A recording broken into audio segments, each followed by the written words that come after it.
I'd like to call to order the Amberley Village Council meeting of October 12, 2020. Please call the roll. Richard Bardak. Here. Peg Conway. Here. Ed Hattenback. Here. Alita Kamine. Here. Tom Muething. Here. Ray Warren. Here. Natalie Wolf. Here. Scott Lahrmer. Here. Andrew Kakey. Here. Richard Bardak. Janet Bloom. Conway. Here. And Ed Hattenback. that's it. Here. Why do we have the feedback? You are muted. But he's not muted. You have them right? I got them all muted now. Okay. And if everyone could please rise and join me in the Pledge of Allegiance. I pledge allegiance to the flag of the United States of America and to the republic for which it stands, one nation, under God, indivisible, with liberty and justice for all.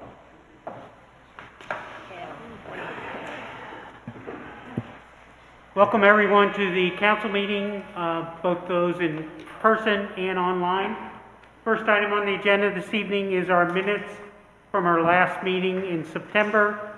There were some corrections that were circulated. We can't hear you. Are there any further corrections? Seeing none, we can consider the minutes approved. Next on the agenda. This is Bob Roth. Was that meant for me? What? That was a resident. Go ahead. Next on the agenda is our finance report. Hi, this is Bob. Can you hear me? Yes, we can. Go ahead. For August 2020. Yes, we can hear you. We can hear you, Bob. Included in your council packet is the summary of UAN report. I'm Scot Lahrmer, village manager here in Amberley. I wanted to report on a couple of items, summary information. The earnings tax collections for the month of August totaled $135,000. That was comparable to last August 2019's collection. The earnings tax collection estimate for the year is $3 million. Year to date, we've taken in $2.1 million, so we've collected 70% of our estimate. The village did receive some property tax dollars in the amount of $425,000. This was a second advance that we received from Hamilton County. The local government fund we netted $4,700 to the local government fund. That brings our total revenues for the month of August of $705,000 and our total year-to-date revenue of $4.1 million. So overall, we've collected about 73% of what we had anticipated collecting for the year 2020. On the expense side, the village expenses for the month of August totaled just a little over $500,000. In year-to-date, $3.5 million has been expended, so we have spent 63% of the $5.6 million general fund budget for 2020. The unencumbered general fund balance at the end of August is $5.7 million, and that concludes my report. Are there any questions for the manager? Thank you very much. Next on the agenda, we have two residents to speak to council. I remind those that what you do is you come to the microphone, please state your name and address, and then you have 3 minutes to address council. First on the agenda. You are unmuted. I'm sorry. Go ahead. First on the agenda is Colin Driscoll. I don't know if you can talk about bathroom facilities or what we're supposed to do if we have a sneeze or anything at some point.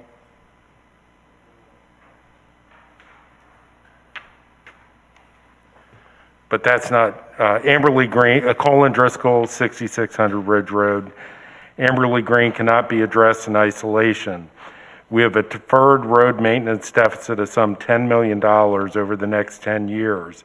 The county auditor's website shows property taxes for each of its 38 municipalities since 2000. 6 communities we like to compare ourselves with had an average increase of just 8.5%, whereas ours was up over 100% during that same time period. Within a year of acquiring Amberley Green, a 16-member Citizen Advisory Committee was formed, not long after the Long Range Planning Committee convened. 6 months of meetings ensued, substantial resident input was received, and the final report was delivered to and approved by council in early 11.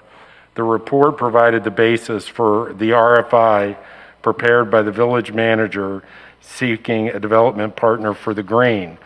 When it came time to select a developer to lead the vision, planning, and implementation of the project, all applicants were eventually voted down.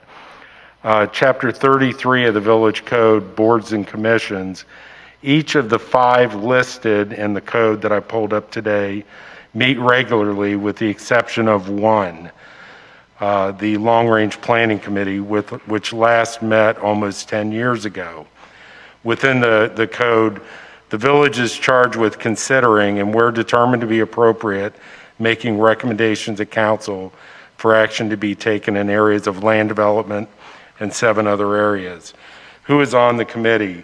The mayor shall appoint as members, the vice mayor as chairperson, and subject to approval by council, 6 additional members consisting of the immediate past mayor, 1 current council member, and at least 4 residents of the village. I would call them my gnomes of Amberley. Comments by council in early 16 about the long-range plan currently in effect, couple were, the long-range plan is outdated. I don't know why we're using it.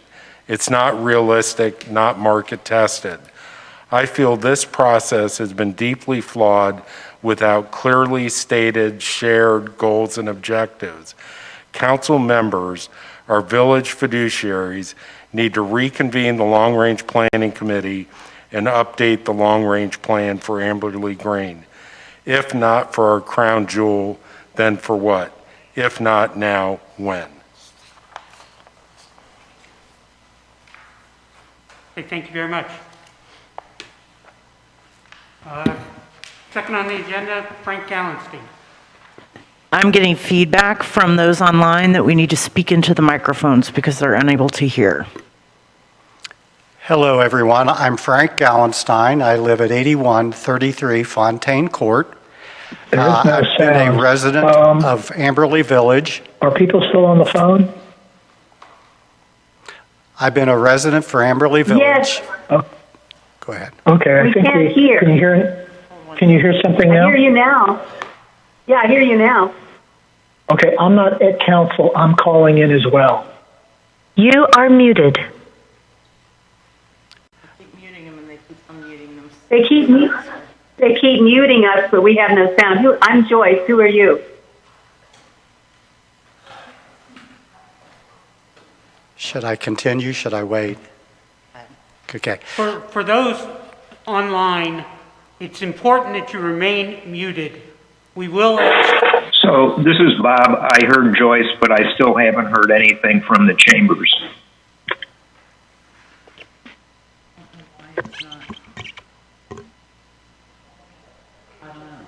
That's what they're saying. I can't hear us at all.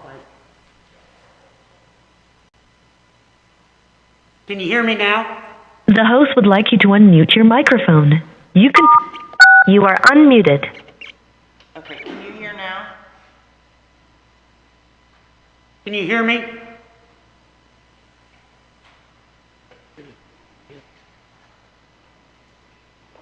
Ray, can you hear me?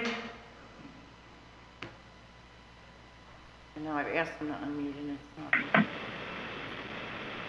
Can Mr. Driscoll repeat what he said? Because we've all been out of the loop for the last 10 minutes. Are you able to hear now?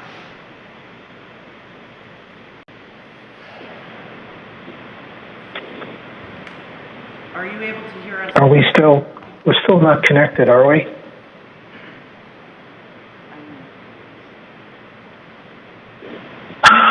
Boy. Not connected. Right. You are muted. It's not connected. I'm wondering if it's in the phone. I'm texting Tom Muething. That's where Mark told me to plug it in. Tom Muething's phone is in the car. Everything else is great. That's okay, nobody can text, nobody's texting me either, that's okay. But I don't know how long it takes to be connected, unless I connect through this.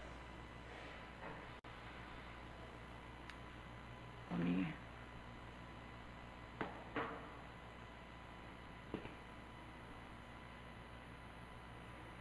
And then I'll transfer. But that's not going to make any difference on the sound broadcast.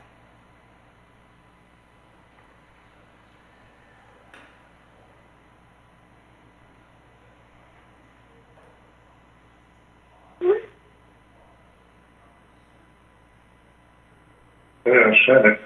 Thank you. I just sent it to the mayor.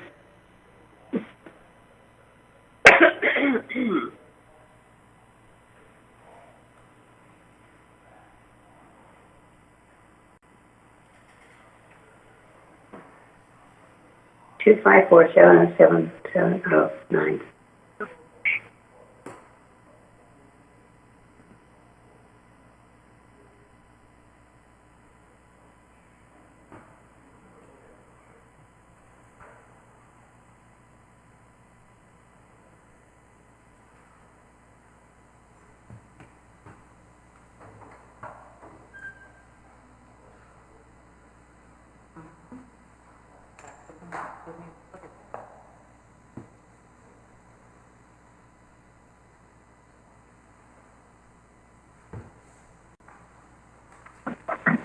Bob, are you there?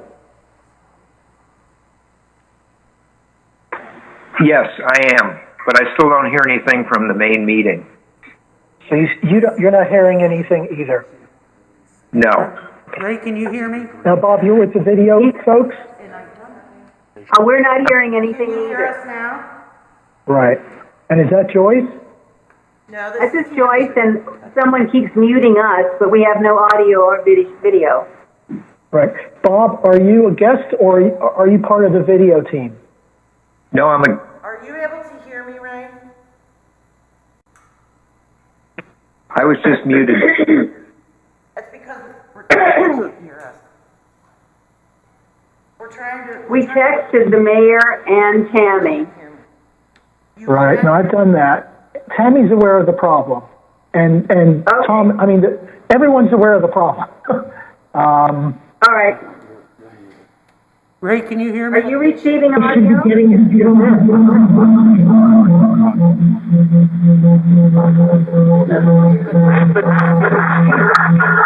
The host would like you to unmute your microphone. You can press star 6 to unmute. The host would like you to unmute your microphone. You can press star 6 to unmute. You are unmuted. Can you hear me, Ray? Okay, I can hear you now, Tammy, but just before there was a considerable amount of feedback. We know. Almost to the point of being painful. We know, Ray. We're doing our best to get. Okay.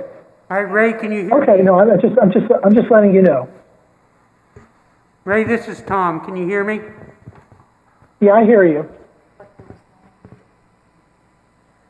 There are two other guests that called in, and I assume if I could hear you, they can hear you.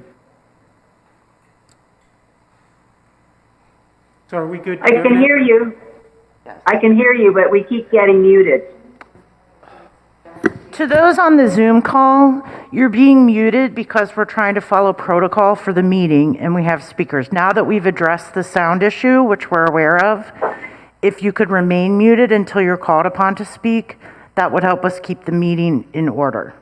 We apologize for the technical issues, but yeah. Thank you. Thank you. Okay, Mr. Gallenstein, sorry. That's no problem. You can go ahead now. Yes, my name's Frank Gallenstein. I've been a resident of Amberley Village for the last 10 years. You are muted. And I am also a regular walker. The host would like you to unmute your microphone. You can. I'm also a regular walker at Amber Green, and I You are unmuted. noticed probably over the last 5 years that the number of uncontrolled dogs and unleashed dogs has increased. During that period, I've been bit probably 3 times. I happen to be a dog lover, and I certainly don't like to be bit. I would also like to thank the Parks and the Public Buildings and Parks Committee for inviting me to the meetings to be able to speak my mind. And what I understand is that at this point, there are probably a couple of recommendations they're bringing before council. And I would like to let everyone know that I think the one that I prefer would be for all dogs to be leashed, and it to be that way 7 days a week as long as the park's open. Anything that has something similar to that, like certain days a week that dogs can walk openly without leash, is better than what it is now. But I think the best option would be to actually have them leashed at all times.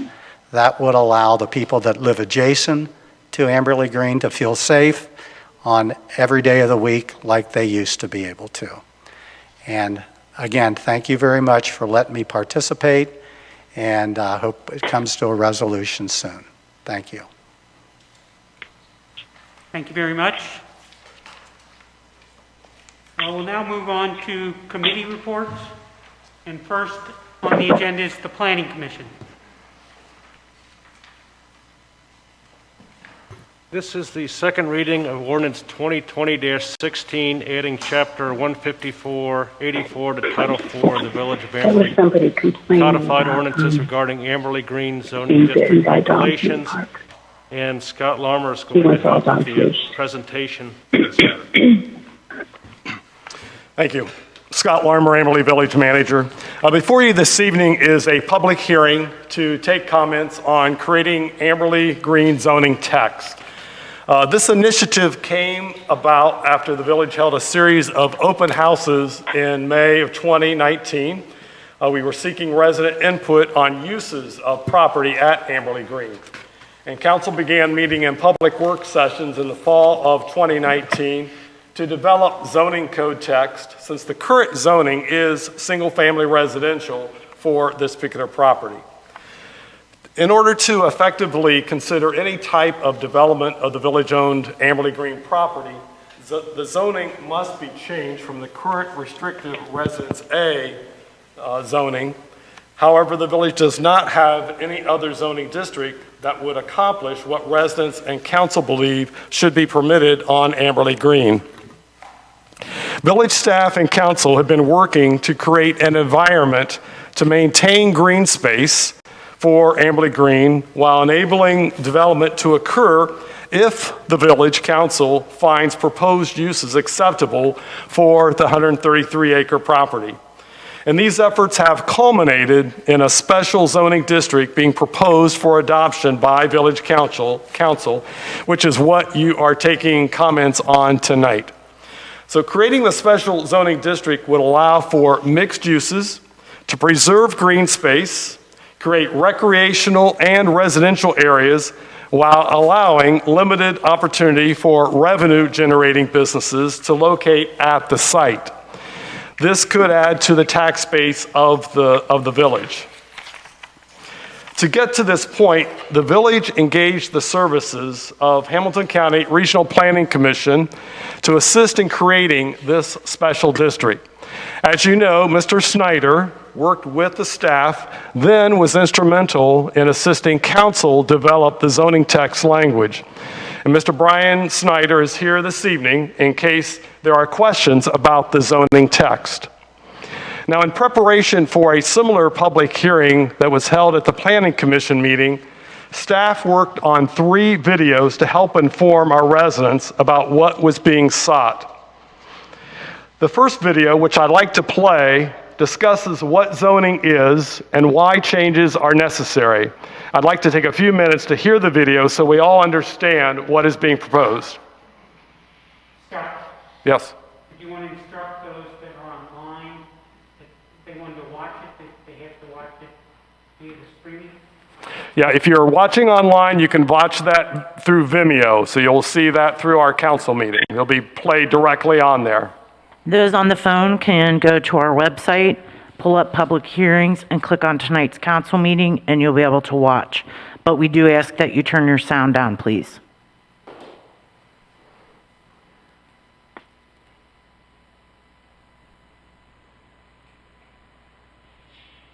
need zoning text changes for Amberley Green? Why do we need zoning text changes for Amberley Green? The short answer is to make any improvements on Amberley Green, even if the village wanted to install a playground, zoning text changes are necessary. Hi, I'm Scot Lahrmer, Village Manager, and thanks for joining us for the first in a series of short videos regarding proposed zoning text changes for Amberley Green. The purpose of this series is to inform, educate, and encourage dialogue with you. In this video, we'll address the basics of zoning to assist in better understanding the need for these changes. So, what is zoning? Zoning is the method local governments use to control the type of uses for which a property may be utilized and the physical development of land. Zoning typically specifies the areas in which residential, industrial, or commercial activities may take place. For example, Residence A in our village specifies a residential zone with a minimum lot of 1 acre. Other areas of the village may have industrial zoning specifically to allow manufacturing or business use.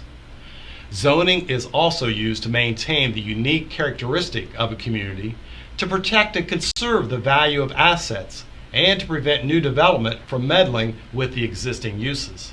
So zoning protects all of us because it controls land use. Since Amberley Green was first acquired by the village in 2008, it has been zoned Residence A. This means 1 acre single-family houses could only be built on the site. Village Council does not believe that is the best use of the property, nor is it what residents want. Resident feedback has indicated those who live in the village want green space. They want development opportunities to maximize the property's economic benefit to the village and aesthetically pleasing land use that balances current objectives and potential future use of the property. Residents want Amberley Green to be an asset within our community that bolsters our property values. Village Council has worked with various planning professionals to protect the value and enjoyment of Amberley Green, given its location and surrounding uses. To meet these objectives, zoning text changes were drafted to reflect resident feedback gathered in a series of open houses last year around this time. As with any public issue, we heard a wide range of preferences. People felt strongly about preserving green space. They felt strongly about developing relevant community uses on the property and maintaining village ownership of the land. We worked with zoning expert Brian Snyder of the Hamilton County Development Services Department to ensure we considered all possibilities while drafting language to create the Amberley Green zoning district. Under the direction of Mr. Snyder, village officials were encouraged to consider every possible future use the village might want to pursue. It's important to understand that this doesn't mean Amberley Village plans to allow all the listed usages, but these are concepts that we are open to. The purpose of the proposed zoning text is to anticipate possible usages in the future. So as the Development Services Administrator for Hamilton County Planning and Development, one of my duties is to support municipalities through contracts with the Regional Planning Commission. Planning and development best practices are to ensure that zoning language leaves as many options open as possible while protecting the interests of the municipality, and this has certainly been the case with Amberley Green. To reiterate this point, if the zoning code doesn't say you can do it, you can't. So when you read of various uses included in the proposed zoning text, land cannot be used for any use other than those specifically permitted in the zoning. The principal use section of the zoning text outlines a wide array of possibilities, reflective of public input. The second video in our series will review examples of the types of uses included in the proposed zoning text and the rationale behind them. Amberley Village elected officials and staff are committed to transparency. We'll mention the various uses that have been included. And these uses are possible, but not likely. So let's listen to the second video.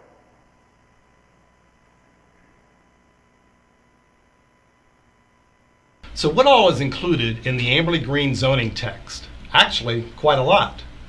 Hi, I'm Scot Lahrmer, Village Manager, and thanks for joining us for the second in a series of short videos regarding proposed zoning text changes for Amberley Green. The purpose of this series is to inform, educate, and encourage dialogue with residents. In this video, we will take a closer look at the principal uses outlined in zoning and talk about how we arrived at where we are. As owners of Amberley Green, the village ultimately has the final say on what goes on the property.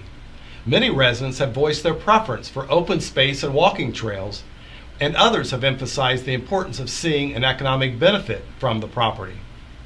And while there's certainly enough space in Amberley Green to accommodate multiple purposes, the village understands it is necessary to identify what zoning refers to as use regulations. In other words, what are the principal uses that would be permitted on the property? This merely indicates the uses that are compatible on the property and that we might wish to consider it in the future. It's important to understand this does not mean that Amberley Village plans to allow all the listed usages, but these are concepts that we are open to. The purpose of the proposed zoning text is to anticipate possible usages into the future. Principal uses are still subject to village approval as owners of the property, but can only be considered if included in the zoning language now. In other words, by exclusion from the list, a principal use cannot be considered at all without further action from Council and the Planning Commission. One of Council and Planning Commission's objectives is to protect the value and enjoyment of our village-owned property by designating its most appropriate land use given its location and surrounding uses. Village Council and staff carefully considered the list to keep as many options open for the future as possible. This was done with the premise the village controls the property and ensures the village can act should an opportunity present itself that would meet village objectives. A sampling of some of the future principal uses range from recreational uses such as pools, splash parks, sports fields, and courts, to walking trails, dog parks, and woodland preservation areas. We have also included development options ranging from single-family dwellings, offices, assisted living facilities, limited retail, banquet centers, and restaurants without drive-thrus, to agricultural opportunities such as community gardens. Other items included in the use regulations include temporary uses of the property for events like a farmer's market or a gathering of food trucks. Keep in mind these are concepts the village is open to, with no commitments that any of these uses will materialize. And because the village owns the land, that is our best control over what will happen at Amberley Green. Zoning is really a secondary control due to village ownership, but zoning will dictate how changes to Amberley Green occur. But use regulations are just one portion of the code. The zoning provides an opportunity to outline purpose and set regulations for a wide range of parameters, including building height, minimum lot area, width and setbacks, site development such as parking, lighting and dumpsters, and even landscaping, architecture, and signage. Most importantly, zoning lays out a process for any type of development, which we will examine in our next video in this series.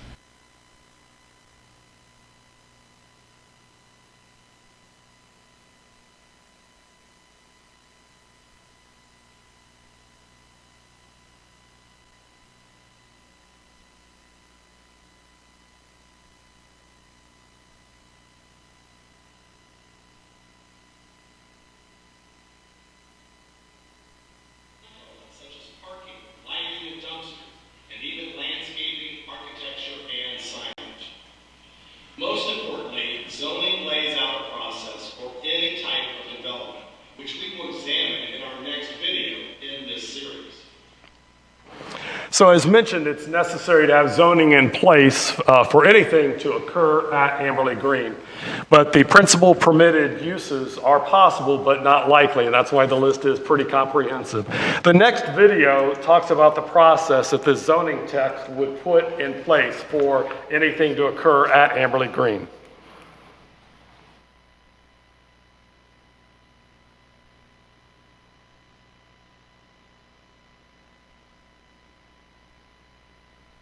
So after the zoning text language is in place, what happens next? Let's explore the process and talk about safeguards for protecting our investment at Amberley Green.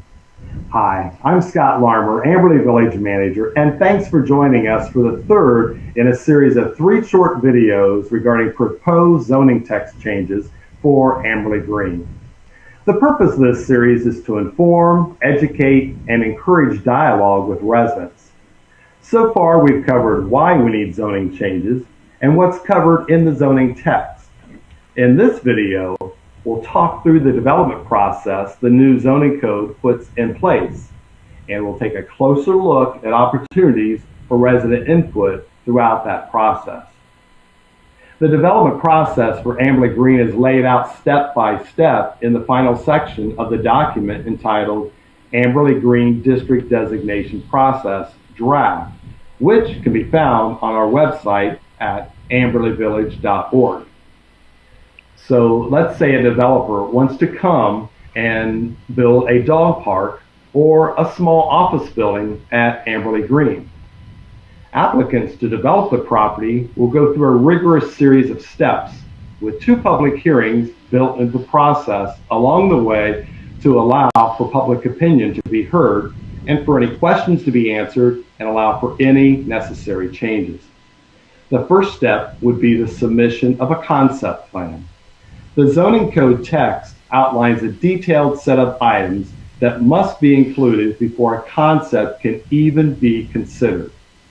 This includes the written text outlining all project specifications, a topical map, preliminary development plan map, a description of the management of open space or common areas, and any proposed covenants, as well as a projected schedule for construction. Second, village staff would vet the application to ensure it is complete and meets the guidelines before sending it on to the next step.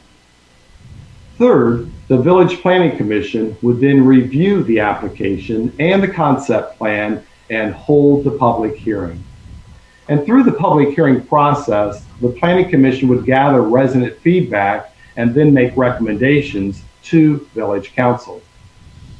Recommendations could include approval, approval with modification, or disapproval and the reasons. Fourth, once received by Village Council, a process of approval based upon satisfaction of the application requirements must be met. Then a second public hearing is held to allow council to hear public opinion and allow for questions and require any necessary changes. The fifth step calls for council to review all changes and approve the application with a final development plan prepared by a professional engineer, architect, or landscape architect to be submitted to staff. The zoning code text provides specific details that must be included and makes provisions for any necessary amendments along the way. There is also an appeal process outlined in the document to offer a balanced process for all parties involved. As with all sections of the zoning code text, you are encouraged to review the document in its entirety, and you're invited to offer feedback. Amberley Village elected officials and staff are committed to transparency throughout this process. We hope these short videos have been helpful in breaking down the basics of the proposed process for Amberley Green.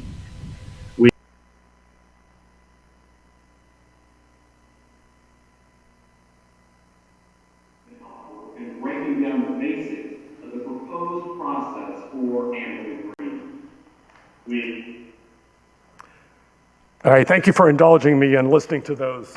They were prepared for the Planning Commission's public hearing, and I want to give you an update on where Planning Commission rested, because this was, we held public hearings at Planning Commission. So there was a public hearing on July the 8th, and also a second one on August the 3rd. The July 8th hearing resulted in Planning Commission requesting additional information from village staff, and then that was presented at the August 3rd public hearing. After the public hearing on August 3rd, the Planning Commission voted 3-1 to recommend council amend the zoning code text to maintain the current land usage classifications as written, with the exception of the 20% mixed-use facilities. So the Planning Commission also recommended removing all other requirements to be included as part of the concept plan submission. This would allow a developer to be able to proceed without having to acquire additional variances, was the perspective that the Planning Commission had. So I want to address the Planning Commission's response to this. Their recommendations to not include any regulations or stipulations would be very different from other zoning districts that we have here in the village.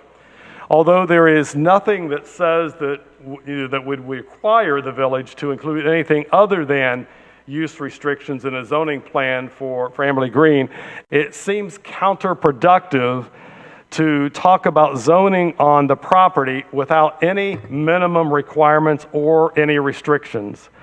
And without these minimum requirements, it seems there could be a lack of consistency without such guiding principles. Now, granted, the village has 2 levels of protection, as you heard in the videos, with respect to the development. The first being the fact that the village owns the property and has a lot of discretion in how it is going to be used or developed. But the second would be the restrictions imposed by the zoning code. Now, Planning Commission also expressed concerns about developers having to seek variances. However, the concept of variances is baked into the approval process set forth in the zoning code text that you're looking at this evening. So beyond any initial development, if the village does not adopt some minimum zoning requirements, it could create issues.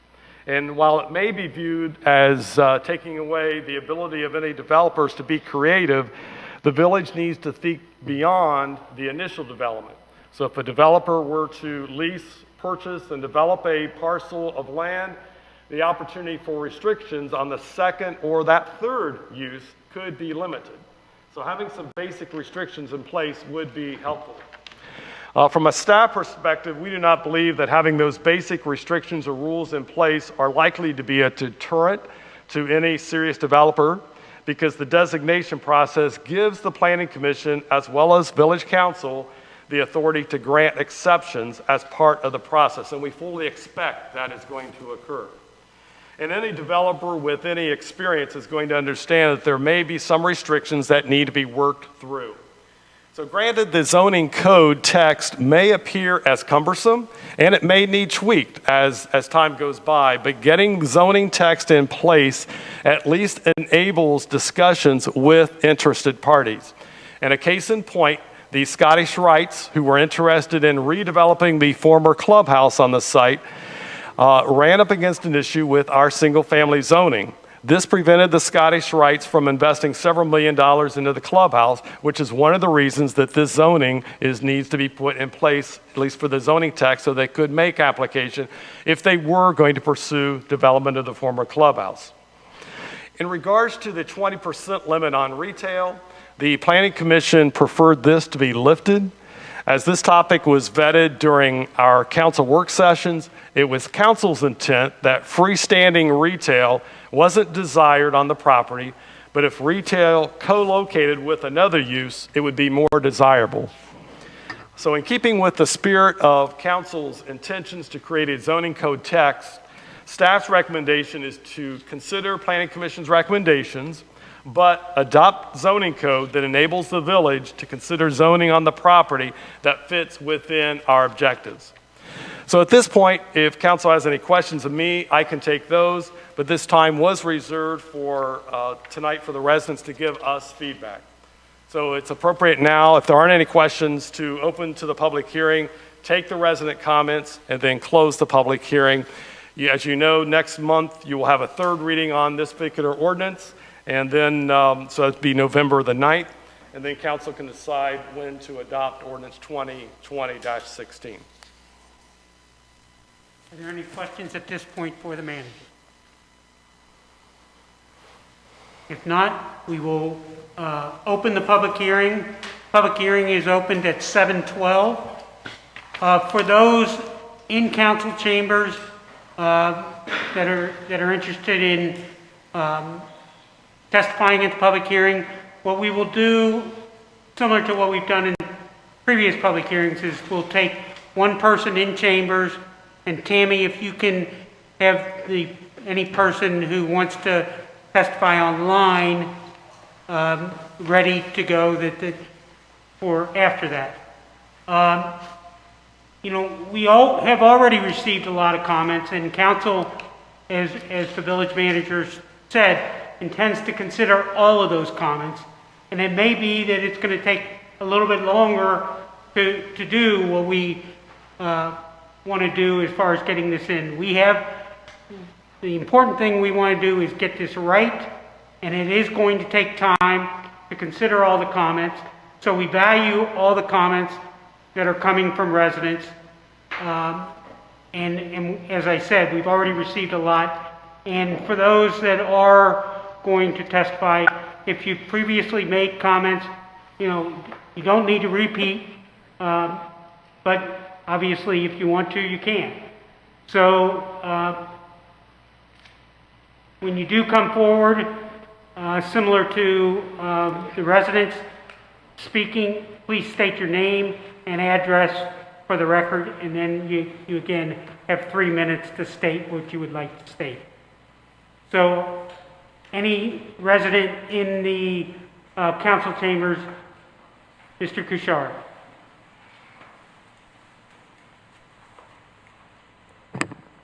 Thank you. If I can understand, we're still limited to 3 minutes? Yes. Oh, okay. I didn't think that was the case for public hearings. Seems to me the few I've attended, we can go on a little bit longer if there's points to cover. We can establish the limitation based on the amount of time that we have and the number of people. So given the number of people that want to testify, we want to limit it to 3 minutes. Okay, well, I'll probably need to follow up my comments with some other written information because I think it's pertinent. And we have received your written information, and that is in the record, so that's great. Yep. Thank you. One question for me, just as a clarification. The ordinance 15484, the way Scott described it, the zoning text ordinance covers everything. The concept plan, it goes to like 15484.8. That's what we're talking about, that whole holistic zoning plan? Yes. Okay. Well, basically, you've heard this from me before. I think right now, to do this, we don't need to do it. There's still something that doesn't make sense to me. I don't think we need to make this decision right now. I tried to get some info from council members last month just to try to figure out some more nuances as to what I may be missing. I sent everybody an email. Thanks to the 2 council members that responded to me. I was hoping to get a little bit more insight. Scott's videos have been wonderful. I think they kind of lay out what we need to do, but I'm still an advocate for a comprehensive land use plan. As I've looked at things, I think the intent of what we're doing is fine, but I think we're just going about it wrong. When I hear Scott talk about the concept phase and a developer comes and they say, we want to do this, and then you go through this plan, we go through this plan, it goes back and forth. Then all of a sudden another developer comes in and they want to do something somewhere else. This could go on for eons. A master land use plan sets the stage. They've done their research. They've done everything they needed to do. They understand what our goals and objectives are. They understand what their goals and objectives are. That moves it through a lot more seamlessly. I mean, there was a couple examples I wanted to try to point out locally. Wilder did a comprehensive plan in 2019, Wilder, Kentucky. I know it's Kentucky, but I think fundamentally there's some things that are similar where they came up with a market analysis. They came up with kind of a vision that said attract, maximize, maintain, and they used that to try to figure out what the village really wanted. They created outreach structures, which we sort of have done, but I don't think we've done it very well. And then they also talk about when updates are made to this plan, that it goes through the city's zoning ordinance because they want to make sure that the zoning is correct. I look at Newport, has a plan called Newport Forward 2020. And a couple of key things here. It says, the comprehensive plan is the basis for land development regulations and decisions. In that, they specifically mention rezonings, conditional use permits, capital improvements, things like that. They also mention the importance of public engagement. I thought it was also interesting, they talked about having 25-plus member steering committee from all aspects of the community and the business. The one that was of particular interest, though, was the Stearns and Foster location down in Laughlin. I know you're probably all aware of it. In 2017, they identified this site ideal for development. Consultants came in, they crafted a master plan. In 2019, 2 years later, the village did an RFP. Early this summer, in 2020, they entered into a preferred developer agreement. They did all this in a 3-year period of time. So now, they even explained why they wanted a preferred developer was to ensure that the full development process is completed by a third party that meets or exceeds both the expectations of the village and the end user. This allows the village to focus on the delivery of public services. And the preferred developer provides a streamlined approach to handling the entire process. And as I see what we're doing, we're not doing that. These examples should be used as a benchmark for how we approach the project. And there's so many benefits to having a master plan. How do we even define the success factors? I mean, one of the council members expressed to me some concern about turning the property over to a developer whose goal would be to maximize what they're getting out of it. Well, that's not the case when you have a master plan and you hire somebody to make sure you execute our goals. So pretty much, I think we need to follow the lead of these communities. I think by not having a plan, we're going to drag this thing out forever. Mr. Lahrmer had mentioned the input they got last year. That's this much of the residents in the village have commented on what they want in the village. You have no real accurate feedback or have done no market surveys as to what the village wants. And I don't even know that the village has stated what they want out of the property. So I think we need to just stop, get a developer, get a plan, get a developer, figure out what everybody wants, and within 2 years, we know where we want to go, what we want to do with it. Thank you. All right, thank you. So, Tammy online? Yes, Tom, this is Ray. Yes. This is a question for Scott. Actually, before I go on, if there are residents, because you had first asked if residents had a question, so let me defer to residents that may want to say something, and then I'll ask something. Yeah, please. Joyce DeVoge, did you want to speak?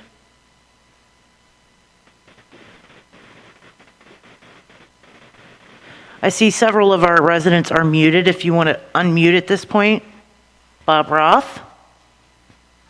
Yes, I'd like to speak. Can you hear me? Yes, we can. Good, excellent. Thanks for letting me speak. Christine and I have lived at 8068 Sagamore Drive for 20 years.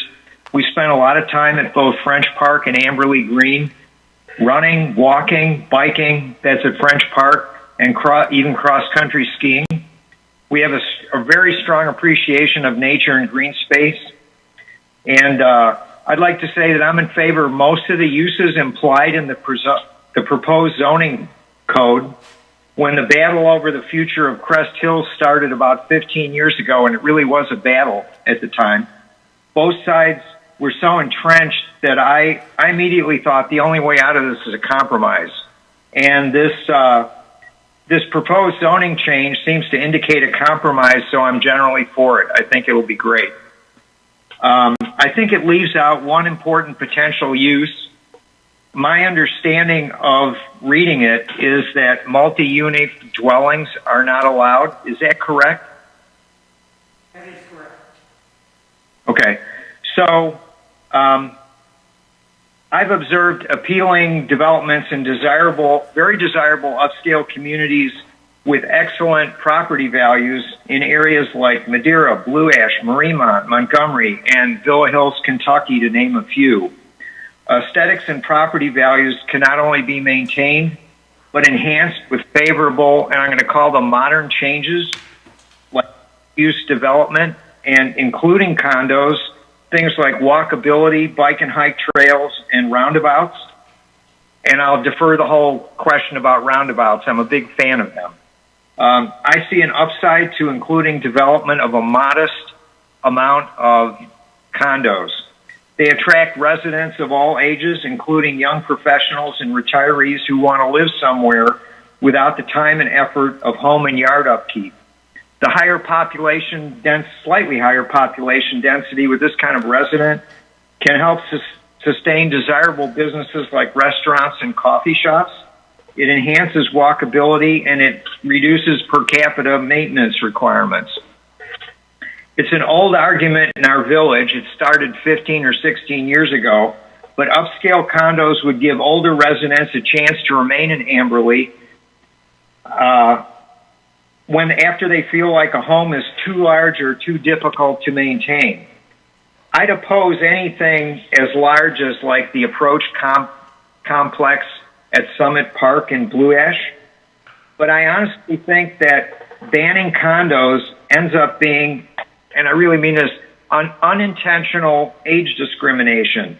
Younger folks not in the position of buying a house due to career or finances, and elders unable to maintain one, would like to live here, but maybe they can't handle owning a home. So the other aspect I wanted to comment on is I believe that the zoning code is going to allow or may allow the proposed JCC expansion to Amberley Green that there were public meetings on last year. Is that correct?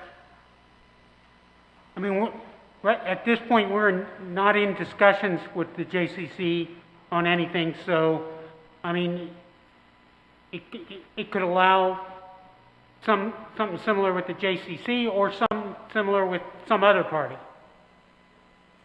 Okay, well, I'll just summarize a whole lot of things I was going to say. I'm very skeptical about ceding a large area to the JCC at Amberley Green, especially for no cost. I have a bunch of requirements I think they should be made to live to in order to be a favorable addition to Amberley Green. And if that's not really a major discussion, I'll postpone the rest of my comments. All right, thank you. And go ahead. Yeah, thanks for no, go ahead. Speak. Well, thank you very much. Okay. We'll now go back to anyone in council chambers that would like to speak. Yes, Tom? Ray, can you just hold on? Can we get Oh, through? sure.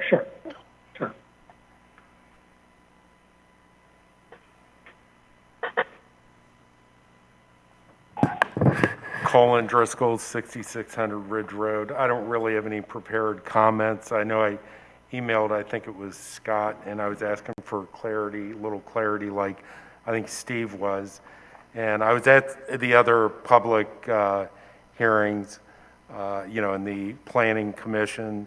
And I think a lot of what he said when he was discussing the text, he gave those same things at the hearing. And there was a motion that was made, it was voted on, and I think the motion was that they would go with 15484 and 15484 section 1. So when I hear somebody implying that it covers everything, I'm confused, because when I read the ordinance, I assume it's the enacting clause or whatever, it mentions 154 and 15481. So, I mean, that's some of the confusion that I have. I've gotten some conflicting messages on that. The idea that the Scottish Rite wasn't going to move forward because it was zoned residential. I mean, I think when the JCC did their deal down the street, that section over there is also residential A. Now, maybe they did all kinds of, whatever they did to get in there, but that's not to say the Shriners or whoever it is, the Masons, couldn't do the exact same thing on Amberley Green today as the way I understand it. Through variance, through whatever. But, so again, if I can ask a question, it's that clarity on 154, 154, 84.1 seems to exclude 2 through 8, although I seem to hear that 2 through 8 is included, where the motion that was made by the Planning Commission excluded everything from 2 through 8, which came to council, that it seems to me I'm hearing we're acting on the Planning Commission's recommendation. Now, maybe I have all this wrong. I'm not any kind of expert. I'm just a resident trying to inform myself. But if I'm confused, if Steve's confused, I think any number of people could be confused. So, I'd like additional clarity on what we're doing, if that's possible.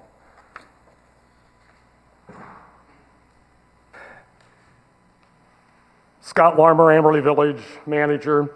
Ordinance 2020-16 includes Chapter 154.84. It begins with that, and it runs all the way through the end, which the last section is 154.84.8. So that is what is before council this evening. It is the entire zoning ordinance that is being discussed tonight, and that's what the public hearing is about.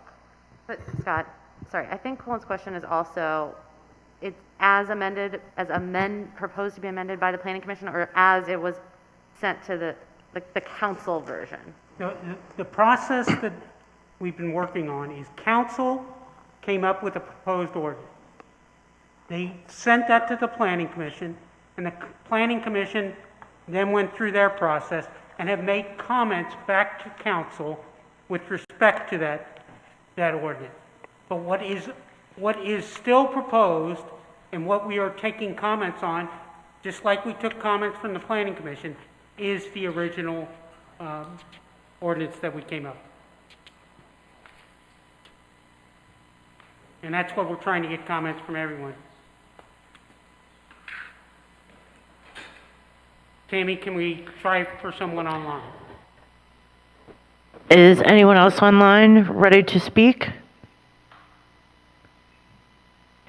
Yes, Go ahead. Tammy, we'd like to speak. Yep, go right ahead. Hi, thank you. This is Joyce DeVoge and Jack Casto.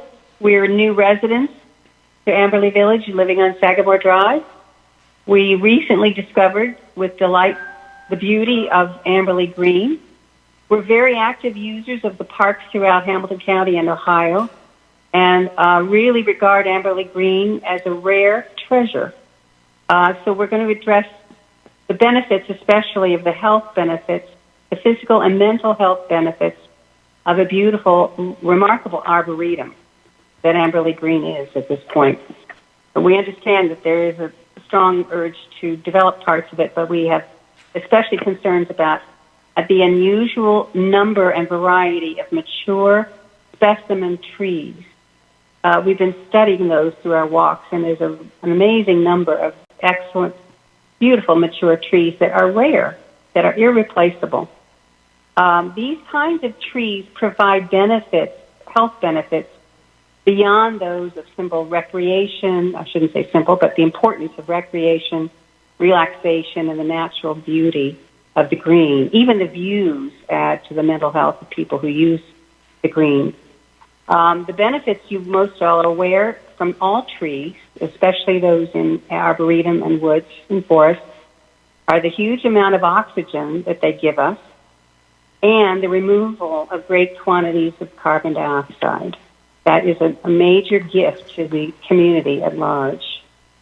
Secondly, trees provide other intangible benefits that are well documented in science research throughout the world on what we gain, both in mental and physical health, from being with trees, living with trees, and having trees in our community. I'd be happy to provide references about these benefits. So we're asking for council to, as well as studying zoning issues, but also look into the benefits studies that have been extensive number of studies that document the benefits for a community that has a lot of trees, especially the old mature kind, because they benefit the woods. So thank you for your time. Hopefully this will be considered when making plans for Amberley Green. Thank you very much, and welcome as a new resident to Amberley. And maybe she'd like to join the Thank you. Environmental Stewardship Committee. Anyone else in chambers would like to speak? Okay, anyone else online would like to speak? Tom, this is Ray Warren. Ray, I first want to close the public hearing. Okay. The public hearing is closed at 7:34. Okay, I was now going to ask council members if they would like to say anything at this point, and Ray, apparently you want to. Thank you very much, Mr. Mayor. Actually, this question is for Scott. So, Scott, when you're going through the process, this is a question of clarity. You're going through the process where a developer may, want to submit plans or whatever for a certain parcel of a green, and if that developer is rejected, you mentioned there's an appeal process. Can you describe what that is? If I understood you correctly. Scot, Lahrmer, Amberley Village Manager. Keep in mind there are two safeguards for the village. The first is that the village owns the property, and so you have to be able to pass muster with village council with the use. So if a developer presents something that is not going to be acceptable to this council, it will not move on to the zoning piece of it. But if a developer moves on to the zoning piece and a developer is turned down, then the process is for an appeals that allows for that developer to take their interest and determine whether or not they have been treated in a manner that is correct or fair. And typically, if a plan would be turned down, council and or planning commission would cite what those issues are. So it would determine that perhaps it did not fit within the particular concept plan, it did not fit the objectives of the village, it did not concur with what was being put forth. So there is a process identified, Mr. Warren, in the zoning code that would allow an appeal to occur, and that's just a general process for any kind of development. So, thank you for that. That's quite helpful. So I have a little follow-up question to that. So my understanding is right now we have not designated areas in the green for XYZ development. And so if a developer wanted to propose something on the green which met the criteria that we've established, but would like to do it in a section of the property that, for example, we might not find desirable, council may not find desirable, can that developer appeal and possibly sue the village because they've met the criteria for what's described in the zoning? That's my question. So if I understand your question correctly, if a developer comes to council and proposes a use that we do not find suitable for the property, are we subject to litigation? The village would be subject to litigation, but there is no standing that a developer would have if the council did not concur with the type of use that was being proposed. So we have found in conferring with the law director that yes, we could be sued, but there is no standing for somebody who whose proposed use does not agree with our use. No, that's not okay. Maybe you did answer my question. But let me word it a little bit differently.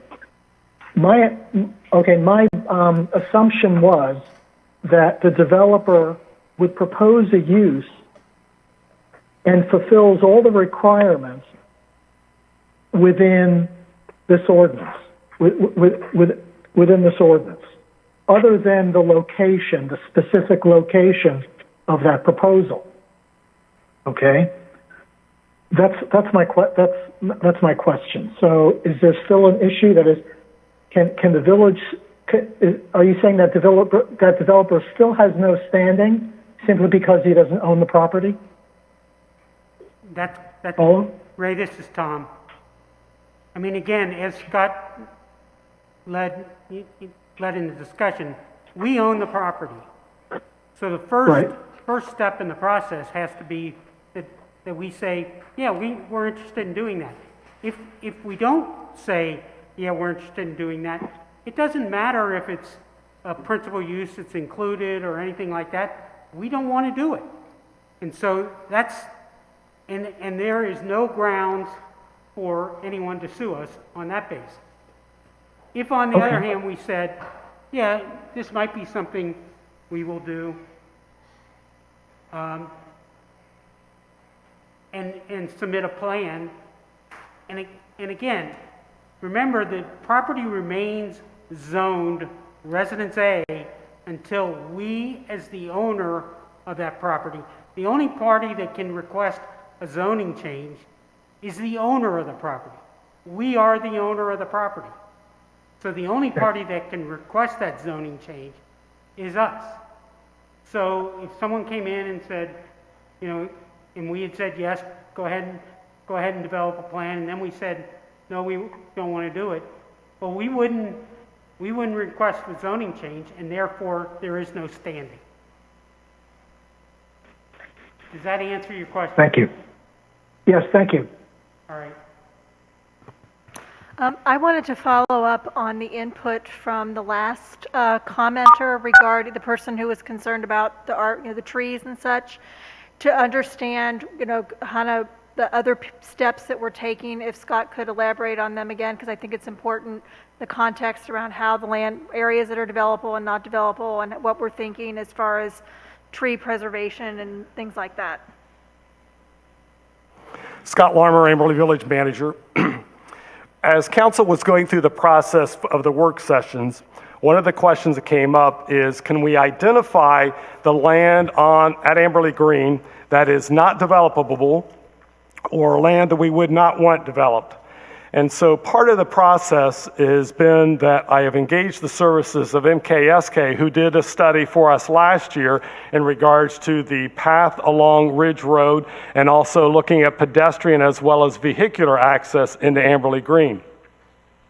The task that I have given to MKSK is to expound on the slope analysis, because we know that there's a certain percent of land at Amberley Green that is not developable. However, there may be some uses within those acreage that could be used for some purpose. It could be an orchard. It could be a forest. It could be something related to a ropes course if that was considered open space.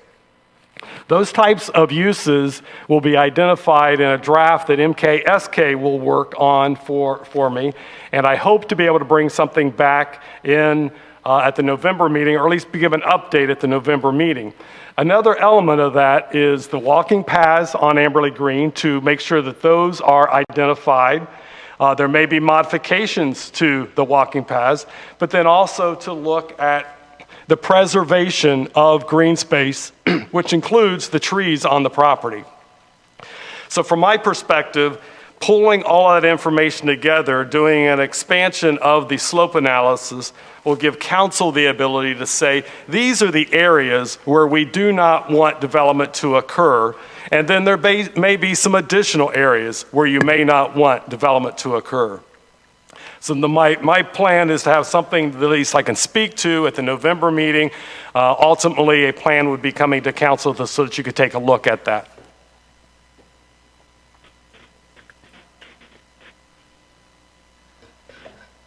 Scott, I really want to let you know how much I appreciate the videos that you put together with the help of ESP Media. And I hope that our residents who have questions about what we're planning on doing with regard to zoning at Amberley Green, or in fact anywhere, take the time to watch them. zoning ordinances are not like any other ordinances that we have anywhere. They may look similar in that they are in the zone of the code of ordinances, but they sort of work opposite anything that Right. people are used to seeing. For example, you can't do anything that is not specifically listed. Correct. So people have come to council and said things like, well, it sounds like you have a secret plan. Council must have a secret plan, and that's why they are listing all of these things. This must already be in the works. And the truth is, we don't have any secret plan, but if it's not listed in the zoning ordinance, then it cannot happen. And I found this out when I first was elected to council and people wanted chickens in their yard. And I keep coming back to the chicken ordinance because I looked through every zoning ordinance that was on the books. I looked at the village code. I looked everywhere, and nowhere did it say we weren't allowed to have chickens. So I went, looks like we're allowed to have chickens. But the truth of the matter is, we were not allowed to have chickens because our zoning ordinance didn't specifically say chickens. So now we have an ordinance in the zoning code that allows us to have chickens, and I think everyone's happy about that. But it was a lesson in zoning. It was a lesson for me in zoning, and since being on council, I have taken every opportunity to go to every CBA, CLE course that's offered where zoning is addressed. And I think it's imperative, and I'm very close to someone on the planning commission, and he won't like me to bring this up, but our planning commission really needs to watch the videos, and anyone who addresses zoning in Amberley Village needs to become familiar with the laws and the rules of how zoning operates. It is a very specific and tricky thing, and residents, we're not trying to pull the wool over your eyes at all. This is a long ordinance, but zoning is different.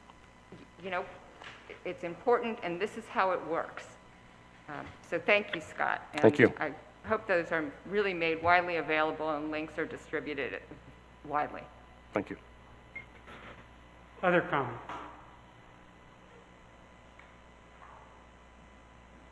Scott, I do have kind of a comment and question to council. I mean, we've received feedback. We've got the slope study that we're working on. I guess my question at this point is it worth having a third reading of this at the November meeting when, I think one of the things we have to consider is, whether we, incorporating comments. We're not going to be in a position at the November meeting to make any amendments to it because we won't have considered those and so forth. So I almost say, is it better that we continue to consider the comments and possibly even have another public hearing at the November meeting? Because I think we are committed to get as much comments as we can on this. We had some technical difficulties tonight, but I want to ensure that we get all the comments in and ensure that we have the time to really consider the comments before ever moving forward with it.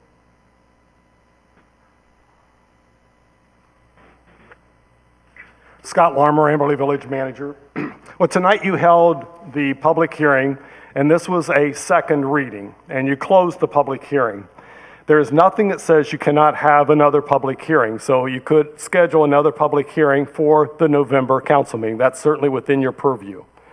That would engage residents further, seek additional comment, and then once you have those additional comments, then that's the time for council to deliberate and determine where you want to go with this particular ordinance. What changes have you, or what suggestions have you heard from residents who you'd like to incorporate, or additional changes that you feel ought to be made to the ordinance as proposed? But there's nothing that prohibits you from having another public hearing. I would encourage us to have a third reading at the November meeting. That is sequential for us, and that keeps that legislation trackable. So that way we know where it's at, we know it's coming back, and if you want to do a public hearing, or if you even don't want to do a public hearing, at least we would have that reading and it would still be in front of us for that opportunity. Okay, and from my perspective, as long as, my personal expectation is we can have the third reading, but I do not feel we'll be in a position to approve any ordinance at that point, because I think we have to consider these comments seriously, including, does it make sense to move forward right now? And, I just think we need to have those discussions.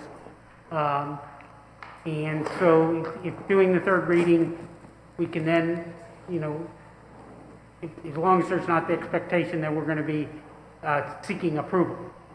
Yeah, from my perspective, there is no expectation at council after you've had the third reading that you have to take action.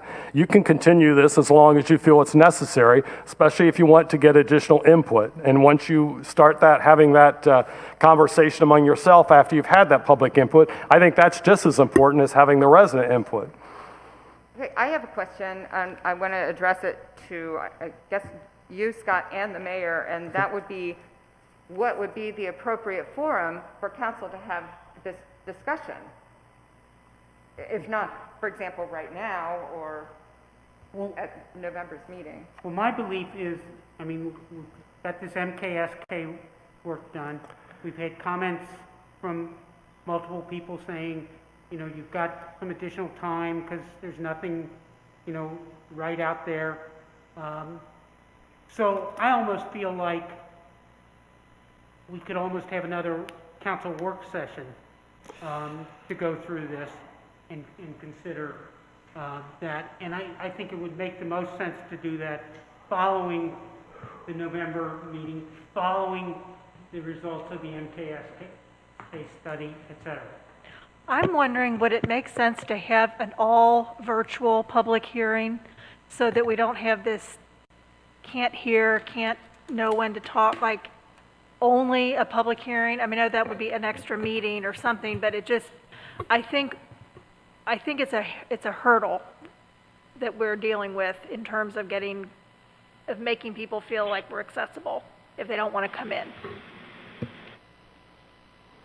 Can I ask a technical question about, so if we do 3 readings and then there are changes in whatever form it is, how we just approve those changes individually, like we vote on amendments to things, and then it's okay. Okay, got it. I agree with Councilmember Conway about having an all Zoom public hearing. I find this a very challenging format. It's inordinately, it's lengthy because of the technical difficulties. There are always technical difficulties, and here now, 9 months in, Zoom, everybody's a pro at Zoom, like webinars and meetings, and I think that it would be nice for us as council people to see who, the residents that are wanting to express themselves, and I think that's a great idea, and I think that another work session would be helpful also, because I don't know about the rest of you, but I feel very constrained sitting here and trying to speak loud enough for everybody, and this is important. This is an important ordinance, and there have been a lot of good suggestions that I've heard from the comments, public comments, and as we've heard, the Planning Commission has a whole list of notes, and I'd like to be able to go through those and discuss them one by one, because they're supposed to be really the kind of experts at zoning. Other than me. So from a council standpoint, well, I just need to know if you want to have the third reading in November, or if you want to schedule a Zoom public hearing.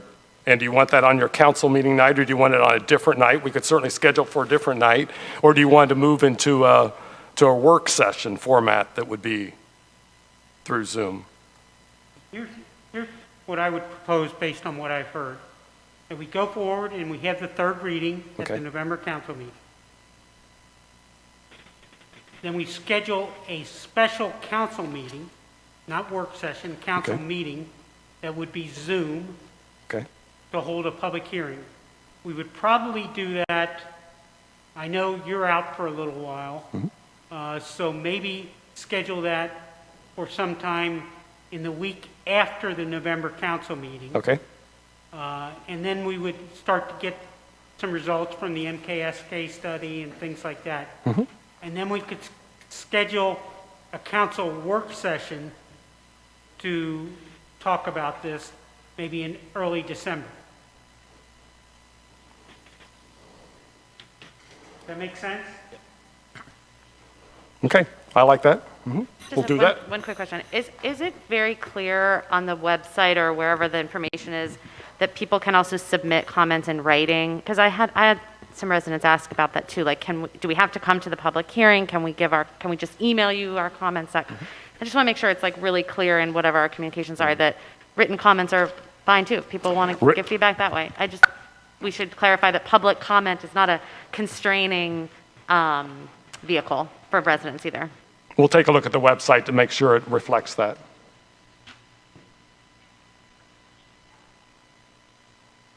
Okay, are there any other comments before we move on to the next agenda item? If not, we have one other item on the Planning Commission.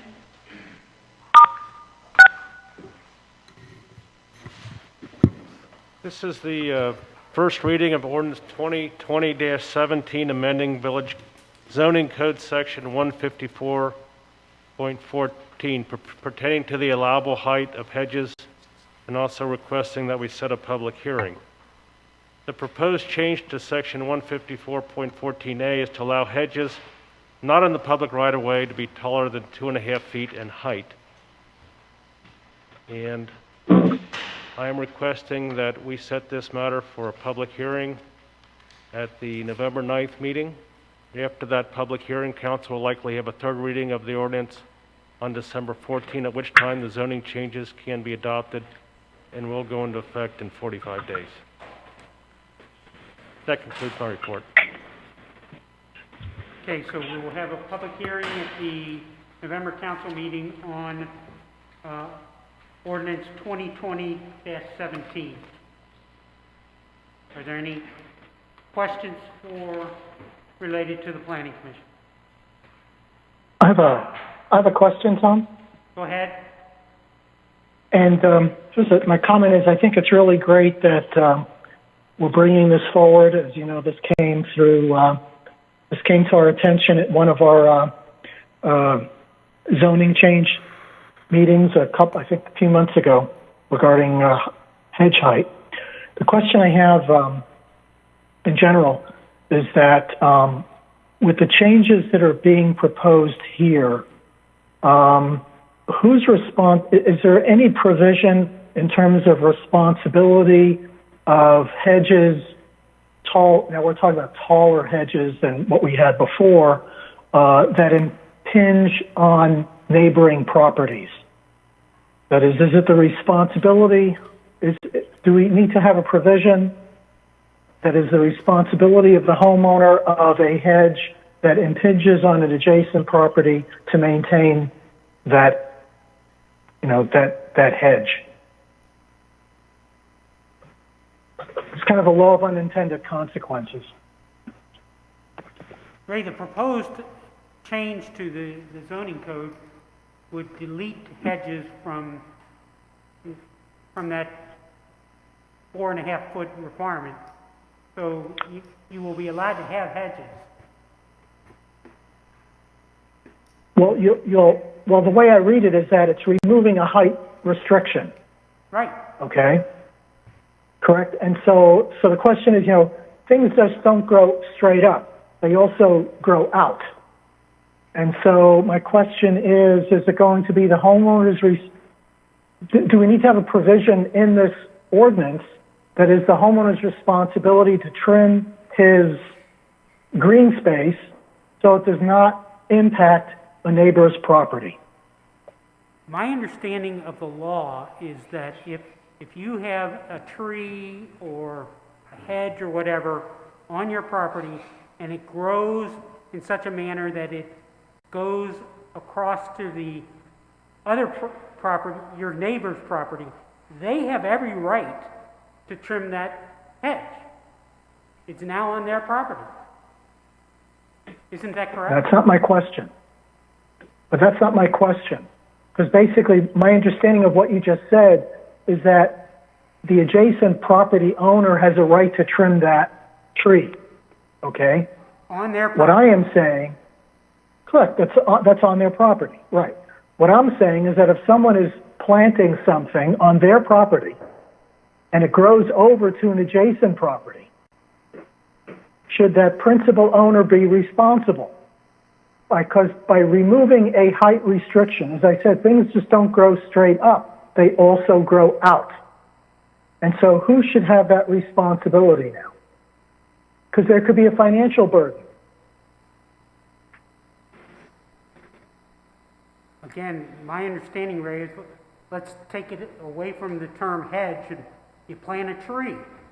And you plant a maple tree that grows and some of the branches go over and hang over your neighbor's property. You, the homeowner, have no obligation to trim those branches, but your neighbor has the right to trim those branches. Understood. Of course. But you have no obligation. Oh. Okay. So we are, okay. Thanks, Tom. Sometimes I think the answers to our questions are in the ordinance itself. It says, hedges shall be permitted and are not subject to, all hedges shall be trimmed and maintained to present a neat and orderly appearance consistent with village standards. The village has property maintenance requirements already. I don't think we need to reiterate them again in this ordinance other than it already is.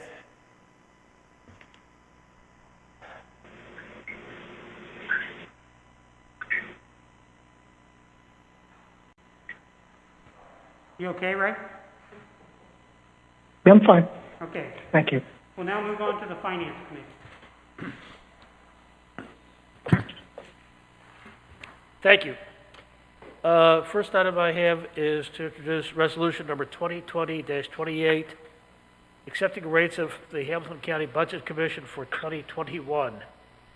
The purpose is to comply with the Ohio Revised Code requirements per sections 5705.34 and 5705.35. This is just basically a rubber stamping saying we will accept the taxes that have been calculated by the Hamilton County Auditor. Accordingly, I move that we adopt resolution number 2020-28, the resolution accepting the amounts and rates as determined by the Budget Commission and authorizing the necessary tax levies and certifying them to the county auditor. Second. Okay, it has been moved and seconded that we adopt resolution 2020-28. Are there any questions or comments? If not, it has been moved and seconded that we adopt resolution 2020-28. All in favor? Aye. Aye. Be it noted that the resolution passes unanimously. The next item on my agenda is an appropriation of funds for Fund Number 2151, the Local Coronavirus Relief Fund. On October 1st, the Governor of Ohio signed legislation allocating the remaining $650 million of Corona aid relief and economic security CARES Act aids, providing relief funding for local governments in Ohio. As a result, Amberley Village received another $77,642 in funds for use as necessary. Therefore, I move that we adopt ordinance number 2020-18, ordinance appropriating additional funds in fund number 2151, the Coronavirus Relief Fund. Second. Okay, it has been moved and seconded that we adopt ordinance 2020-18, which appropriates additional funds in the 2151 Coronavirus Relief Fund. Are there any questions or comments? If not, it has been moved and seconded that we adopt ordinance 2020-18. Please call the roll. Richard Bardak. Yes. Peg Cottonway. Yes. Ed Hattenbeck. Yes. Alita Kamine. Yes. Tom Muething. Yes. Ray Warren. Yes. Natalie Wolf. Yes. And that completes your report? No, I have one other item. Okay. On last Monday, on October 5th, the Finance Committee had their regular monthly meeting. In addition to reviewing the financial statements for the previous month, we had a presentation from Frank Tweehughes of CT Consultants regarding streets in Amberley Village. The purpose of the street review was to make us aware of the financial requirements that may be involved in making necessary financial commitments to bring the streets up to a standard that represents the village. The village manager presented a number of scenarios that we will be considering in coming meetings. Paramount are the financial considerations needed to address them, or the possible necessity to consider using our surplus funds, or to invest in street replacement, or incurring long-term debt. Finance Committee discussed some alternatives, but no consensus was reached. It is anticipated that we will discuss these options in more detail and present a more comprehensive picture to Council at a future meeting. That concludes my report. Are there any questions? Okay, we'll move now on to the Streets, Public Utilities, and Sewers Committee. Thank you, Tom. Streets, first I'd just like to make a comment just to echo some things that Mr. Hattenbeck just shared, talking about streets, and I'll be talking about the Streets Committee now. I certainly want to urge residents, urge residents to attend upcoming Finance Committee meetings having to do with managing streets. We'll be going through some of this at the Streets Committee as well. But certainly, these are very important issues, things that are going to be coming up for the village. With regard to the Streets, Public Utilities, and Sewer Committee, the committee met on October 1st, and basically we discussed the waste collection and recycling contract. As I shared at last council meeting, we're completing the third year of a 5-year contract with Rumpke Collection Services. The current contract has a fixed rate of $14 for the first 3 years and options to continue at escalating rates for years 4 and 5 at $14.56 and $15.15 respectively. The rates are based on weekly waste and recycling pickup. While the village could see a decline in rates if we reduce the frequency of recycling collections to every other week, based on community interest, we wanted to keep the service intact. The village manager requested bids for a service. We received 2, actually, basically 1, but we received 2 from Rumpke and Bestway, but Bestway did not submit a bid per se of an amount. The only bids that we received were from Rumpke, and those really covered 2 different options. In addition to maintaining our current contract that I just described. One option was a 3-year fixed rate at $14.94, with an option to extend for 2 years and escalator rates to $15.62 and $16.32 for years 4 and 5 respectively. The second option was a 5-year contract with increased rates in each year. So for example, from $14.51 in the first year going up to $15.86 $16.33 in the fifth year. And you can see some of this in your packet in that Excel spreadsheet that Scott prepared for us. A comparison of the bids for the first 3 years showed that the fixed rate option was superior. While the current contract, if you look at the next 2 years, while the current contract may provide a lower or similar rate for next year relative to the new bids, the committee felt that remaining tied to the current contract could compromise our negotiating position in the future. For example, the reference base rate would now be considerably higher than now. So the committee felt and voted to move and recommend to council that we approve a new trash pickup contract with Rumpke using the 3-year fixed rate with an option to extend 2 additional years. And so one other point is that in addition to these rates, because the billing is through Cincinnati Water, there's an additional 5% fee for the collection of waste removal. So the committee recommends that Ordinance 2020-19, authorizing a contract with Rumpke for solid waste disposal and recycling services, be approved. I'm also requesting, since this is an ordinance, that we waive the 3 readings for this. Okay, so there's been a motion made that we waive the 3 readings with respect to ordinance 2020-19. Second. Okay, so now it's been moved and seconded that we waive the 3 readings with respect to ordinance 2020-19, authorizing a contract with Rumpke. Please call the roll. Richard Bardak. Yes. Peg Conway. Yes. Ed Hattenbach. Yes. Alita Kamine. Yes. Tom Muething. Yes. Ray Warren. Yes. Natalie Wolf. Yes. Okay, Ray, now it's appropriate for you. And so now I'd like to propose that council approve ordinance 2020-19, authorizing a contract with Rumpke for solid waste disposal and recycling services. That's 2020. At the rates that I described. So for the first 3 years, it'll be flat at $14.94. With an optional 4th-year renewal at $15.62 and a fifth-year renewal at $16.32. Second.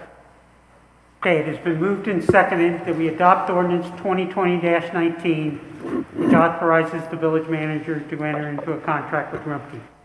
Are there any questions or comments? Super quick question, just to clarify. So, 29. Ray, oh. Yep. Oh, yeah. Will you just say again what date the residents should expect this to start being a different rate on their bills? When does the month, does it begin? So this will, Scott, correct me if I'm wrong, but I believe this is going to start in January. January 1st, okay, thank you. Sorry. Stay corrected. Any other questions or comments? If not, it has been moved and seconded that we adopt ordinance 2020-19. Please call the roll. Richard Bardak. Yes. Peg Conway. Yes. Ed Hattenbach. Yes. Alita Kamine. Tom Muething. Yes. Ray Warren. Yes. Natalie Wolf. Yes. So this ordinance will go into effect 45 days from today, which is plenty of time before the new contract needs to be in place on the 1st of January. Correct. I think one other comment, I think it's unfortunate that there's essentially one game in town, and that's Rumpke, in terms of waste removal. So, there's not much leverage that we have for these contracts. Anyway, that concludes the Streets, Public Utilities, and Sewer Committee report. Okay, we'll now move on to the Public Buildings and Parks Committee. Okay, thank you. The committee met most recently on October the 1st, and though we did not take formal action, we want to update council at this point on our discussions to date regarding dogs at Amberley Green. This matter was referred to the Public Buildings and Parks Committee in May 2019 after 2 residents presented at the council meeting about their experiences of being accosted and even bitten by dogs at Amberley Green, including in one instance a verbal attack by a dog's owner as part of the incident. These residents specifically asked that a leash law be implemented in place of the village's current requirement that dogs be under control of their owner. Their remarks corresponded with input that some council members had heard from residents and with complaints received by the village. The committee has discussed this topic at 4 meetings. The first occurred on May 28, 2019. Lieutenant Bloom was present and explained the enforcement difficulties of dogs under control that would also apply to a leash law. The property is large, officers can't easily access the back parts of it, and they have other duties patrolling the village. And significantly, people often don't complain about a dog situation until the incident is over, or if the incident is underway, they will often decline to press charges when the police respond. So unless the police officer actually witnesses the event, they cannot really take any action. So at this first meeting, it was agreed that staff would undertake a communication campaign via the newsletter, social media, and signage at the property to educate people that what a dog being under control means. Things like stays by your side, comes when you call, and refrains from jumping on other people. At the next meeting on October 16, 2019, we reviewed dog-related ordinances that staff had gathered from other jurisdictions. Responses were received from Loveland, Pierce Township, Indian Hill, Springdale, Springfield Township, Wyoming, Reading, and Marymount. By comparison, Amberley's ordinance is less restrictive than others. Chief Wallace attended this meeting and reiterated the enforcement aspects expressed at the previous meeting. The committee also discussed the fact that many people besides village residents visit Amberley Green to walk, and that the rarity of such a large open space where dogs are not required to be leashed draws a lot of people with dogs. At the time, the JCC's project to expand their facilities at the Green was under discussion, and how exactly that would impact other users with or without dogs was not yet clear. The possibility of surveying residents was also mentioned as an idea. About the time that we would have revisited the subject, the pandemic began and staff resources were directed to other priorities, especially during the stay-home period. So our next discussion occurred at a meeting on July 22nd of this year. With development at the property no longer on the immediate horizon, we realized the situation is likely to remain as is for some time. At this meeting, we heard from 2 residents who have had significant problems with dogs and 2 that enjoy walking there with their dogs without any problems. Chief Wallace reported to that point that there had been no citable events, but there had been issues and complaints, including injuries at the property. As a new option for the committee to consider, staff suggested a hybrid approach, such as defining specific hours or areas for dogs off leash. And Chief Wallace supported this approach as being somewhat practical to enforce, and the committee wished to pursue it further. Which brings us to our October 1st meeting. The village manager outlined a range of approaches to addressing dogs at Amberley Green, from the most restrictive, which would be the leash law, to the least restrictive, which would be to leave it as is. The committee heard that day from 2 residents who strongly favor a leash law and 1 who has not experienced problems with dogs at Amberley Green. The committee agreed on the need to move action forward given the public safety issues at stake, and we had a desire also for continued public discussion. The committee narrowed consideration to 2 possible approaches: a leash law that would cover all days and times, or a hybrid approach where there would be defined hours for off-leash. So at this point, the committee is open to comment from the rest of council, not looking necessarily to have a discussion this evening, but if you have thoughts or input from people you encounter or your own sense of things, we are open to that. And the public is also more than welcome to contact me or the other members of the committee, Councilman Warren and Councilman Hattenbach. That concludes my report. Are there any questions? I have a quick question about how we're disseminating information about this. I will say, after the newsletter went out by mail and we had the whole big thing about the green and then this kind of smaller thing about the dogs, I heard like 10 times more things about the dog thing than about the green. It's a very, I would urge you to ask those people that contact you to forward me their input so that we can include it with the committee. I only heard from 1 person. Okay. I think what I'm kind of looking for is, like, do we have something, I don't know, like maybe it's already been on, like, have we put anything on our Facebook page or anything so that soliciting information about this, or are we not at that stage yet because you're still? Well, we're not really looking to poll people. We're looking for people to, we're not polling, but we're we're looking for people to know. We want to make sure that the issue is disseminated, and if people have things they want to add to the discussion, that they have that chance for input. And likely the conversation will continue in committee or at council, or we don't know, or? It's going to go back to, we're still in the committee. Okay. We did not adopt anything on purpose because of these two kind of options that we were looking at. And again, I think we have a strong desire to make more people feel more safe there. I mean, we've heard a lot about people not feeling safe there, but we also recognize that it is a beloved place for dogs.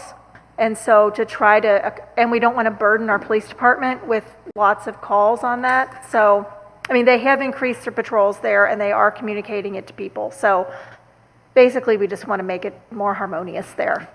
Great. I think when we get the next notice for that meeting, sometimes the meeting notices go out with lots of, advance, and so we can share with those people, and sometimes, so we'll just make sure that, I'll make sure to disseminate to those people, but I wanted to thank you for putting something in the newsletter about it, also even just coming out of that meeting, because it was noticed by people who are, on both sides, honestly, there's a lot, I agree, I don't have the answers, there's a lot of activity on this. Councilman Barta? Ray, hold on. No, go ahead. I can't classify myself as an expert on many things. I can classify myself as an expert on this topic. I'm at the green twice a day, every day with my dogs. Rain, snow, sleet, I'm there twice a day. I've never seen an incident with a dog acting violent towards anybody. I have seen the gentleman that spoke here today, and I've talked to him up there. I've seen him many times. My dog, and we walk by him all the time. Never had an issue. I've never had anybody tell me about an issue, ever. If anybody's had an incident, it's their duty. Please don't cover the mic. Ray, you want to cut in again? It's their duty to come forward and prosecute these people. If someone has a dog that's out of control, they need to be cited. The owner needs to be kicked out of the park, period, not allowed back, at a minimum. But the people that have these incidents can't just say, oh, I got bit by a dog and I want all dogs banned. They need to kick the dogs that are really bad out, period. Those people need to be outed. They need to come forward and prosecute the people that are doing this for everybody's safety, not their own. So at a minimum, when these people say, I got bit 3 times and it happened, they need to follow through. Point the people out, they can take their picture, they know who they are, follow them to the parking lot, call the police, take a picture of the license plate, do something about it. But don't just complain and want to ban everybody. I don't think that's right. Okay, thank you. I have other comments. Are we going to have public hearings on this? Because I'm amazed that there's only been 2 or 3 people at these meetings. I didn't know about them. I would have been there myself. Well, that's why we're bringing it forward now, because we know that it's not widely disseminated. I figured I would hear from you. I was surprised I hadn't. I don't know that this type of ordinance, I don't know what the parameters for having a public hearing are.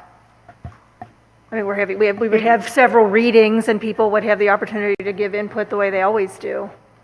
I mean, any change would require an ordinance. There's nothing that requires a public hearing on this particular ordinance, but being the fact that it's an ordinance, I think this one would have 3 readings, so there would be plenty of time for public input. And Rich, and there are, all the meetings have been publicly noticed, and the 4 meetings that Councilwoman Conway mentioned always had in the agenda discussion of dogs at Amberley Green. Rich, I would guess you're there at the same times every day? No, I fluctuate. Okay. Tom, I want to share, I think Peg has handled some excellent meetings covering the dog issue. I also want to share that whenever this has been on the agenda, we always have residents come. So, I mean, the residents are aware of these meetings. I'm sure we could have additional residents attend, but when this topic is on the agenda, I believe we have always had residents attend. Okay. If there's not anything else, we'll move on to the Law Committee. Resolution 2020-30 increases to $15,000 the amount of village funds that may be expended by the village manager without council approval. The village charter establishes the spending limit of the village manager without council approval. When the charter was adopted, the spending level was set at $3,000. In 2007, at council's request, residents increased the threshold to $15,000. Council sought the charter change to grow into the future. After the charter was amended in 2008, council capped the village manager spending limit at $7,500, well below the $15,000 figure. Staff is asking for the spending limit to be increased from the current $7,500 to $15,000 in compliance with the charter. The primary reason for this is to allow more efficiency in managing the village. Currently, when an item exceeds $7,500, the process for council approval involves several time-consuming steps. During 2020, there were two purchases that had to go through the process described, the several-step process that exceeded the village manager's purchasing authority. A catch basin repair on section road affecting a property owner's driveway renovation was recommended by the Streets, Public Utilities, and Sewer Committee and approved by the Village Council in the amount of $8,950. In addition, a compressor for air conditioning in the lower level of the municipal building was recommended by the Public Buildings and Parks Committee and approved by Council for $8,145. Over the last few years, there have only been a few items that have fallen between the current $7,500 spending limit and the $15,000 figure. With our monthly Finance Committee meetings, there is full disclosure and transparency on the village purchases and accountability as expenses are reviewed each month, noting those that cause our expense to be higher than normal. Often those items mentioned are of a much lower threshold than $7,500. The item was referred to the Law Committee for consideration, and the committee recommended this action. I move to adopt Resolution 2020-30, increasing to $15,000 the amount of village funds that may be expended by the village manager without council approval. Second. Okay, it has been moved and seconded that we adopt Resolution 2020-30, which would increase the amount that the village manager can expend without council approval to $15,000. Are there any questions or comments? If not, it has been moved and seconded that we adopt Resolution 2020-30. All in favor? Aye. Aye. Be it noted that the resolution passes unanimously. Thank you. That concludes my report. Okay, we'll now move on to the Investment Committee. Thank you, Mr. Mayor. On October 7th, the Investment Committee met and we spoke with Bob Francati, who's the Managing Director of PNC Capital Markets. Basically, Mr. Francati reviewed the PNC economist rate projections going forward. Due to the coronavirus pandemic, the Federal Reserve has reduced the federal funds rate to 0.25%. As a result, the yields on our investments are returning back to their historic lows. And right now, the yield, for example, the yield on a 2-year Treasury is 0.12%. It's slightly more than 0.1%.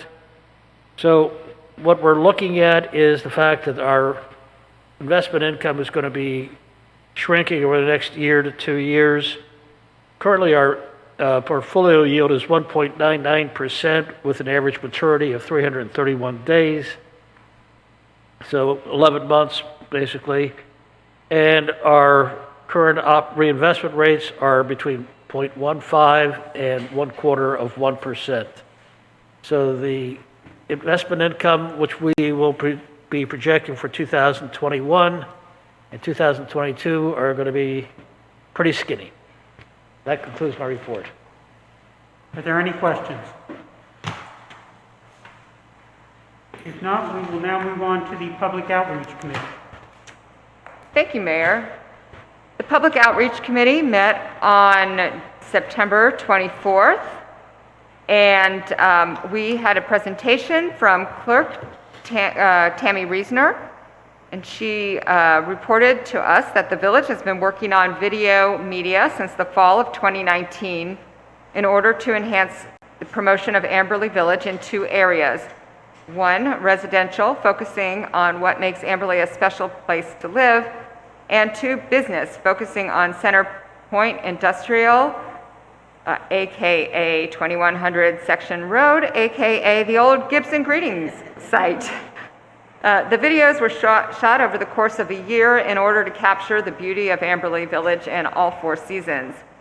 Each video will be about 5 minutes long and will be available hopefully soon on our website, and also made available to area realtors who have been interested in more methods of promoting Amberley Village, and also to commercial developers. Keeping it short, that is the most exciting thing from that meeting.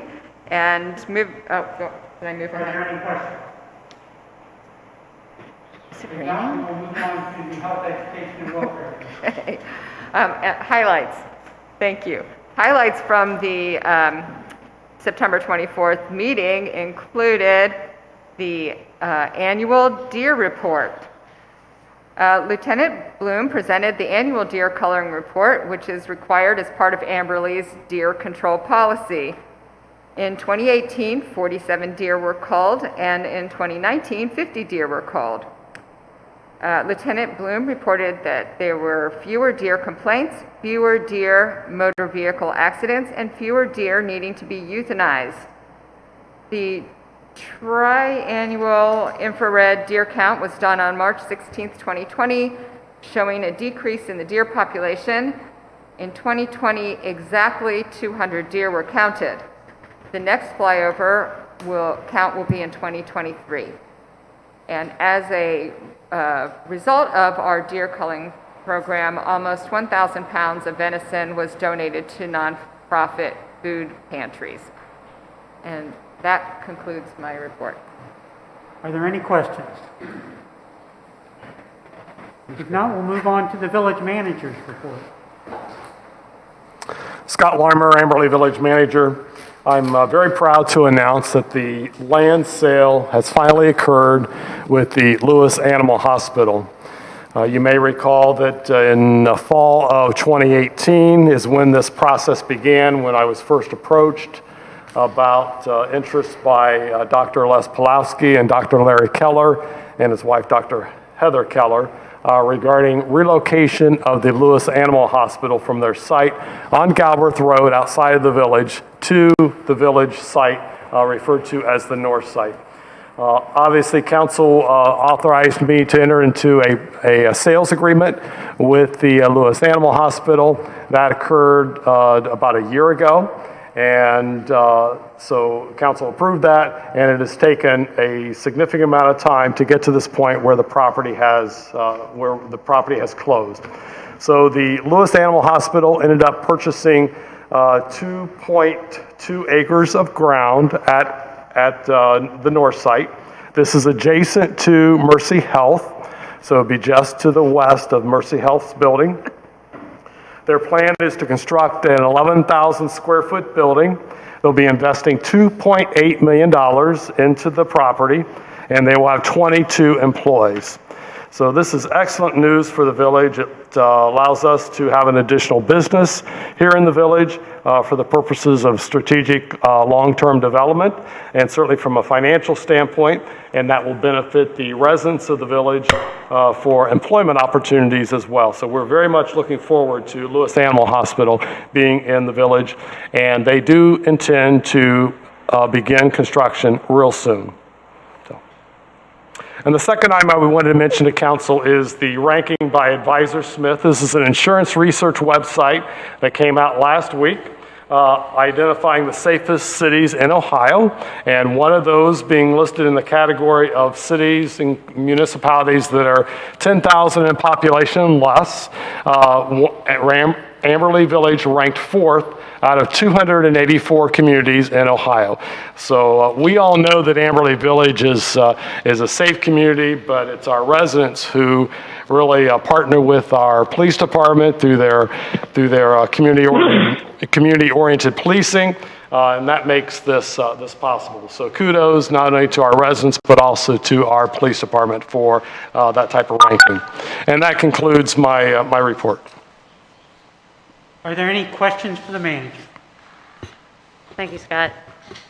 Well, while you're talking about rankings, I saw yesterday we were in the Business Courier also as the 17th highest median income communities in Ohio. So Yes. we're on a lot of lists these days.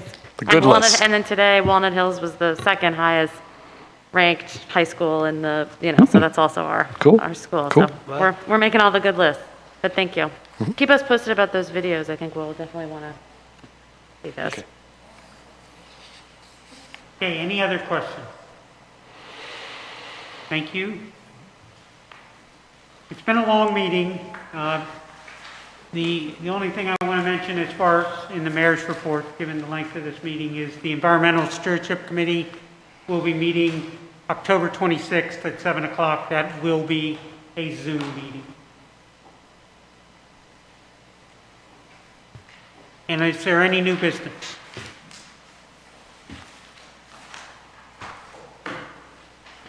Seeing none, the meeting is adjourned.